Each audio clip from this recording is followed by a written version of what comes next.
inside of the house? Like, did Gypsy open the door to you and like let you in? Like, she was obviously.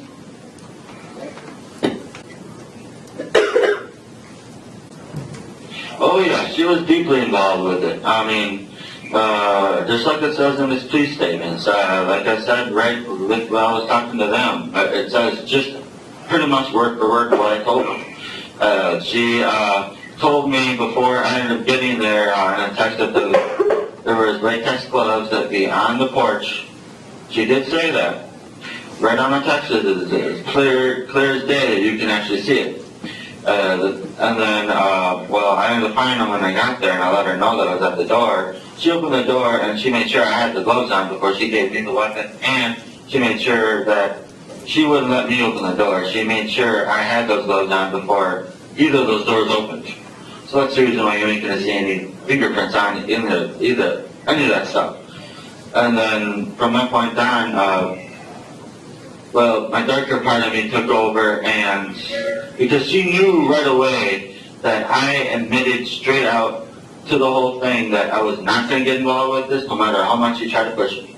It was going to have to be a darker side of me of some form that I have never had the opportunity to explore.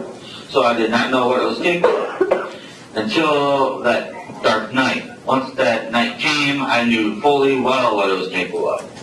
And at that point, there was no time going back because from the first step I walked into the house, I knew there was no going back. There was two thoughts that came in my mind. One was a benevolent thought, and the other one was a malevolent thought. It was almost like having a devil on one shoulder and an angel on the other. Basically, what happened was I had one thought in my mind out of nowhere appear, and it just appeared. I didn't know. It was almost like, I guess you could call it God, is what everyone likes to call it. Him talking to you, or an angel talking to you, through him maybe. Basically saying, take her and run. That was the benevolent thought. Take her and run. As if it was the kind of feeling that was basically trying to influence on me, as if I was somehow going to get away with it if I ran away with her.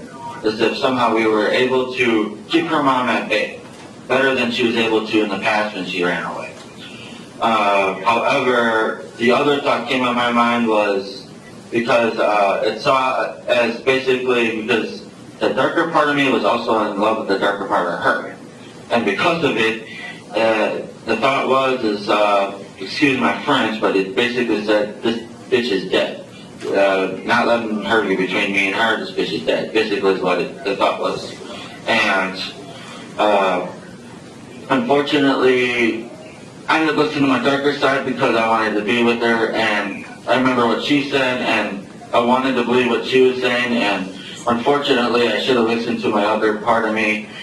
As ironic as I was trying to influence her to go with, but she never went with it. She never wanted to run away, so I couldn't get back to work. But anyways, as the whole thing happened, she ended up, as I was walking through the hallway that led to her room, her mom's room, and so forth, she ended up going to the bathroom. She locked it, and I waited at least a minute and thought about if I really wanted to do it. And before I was to do it, allegedly, I was willing to do it.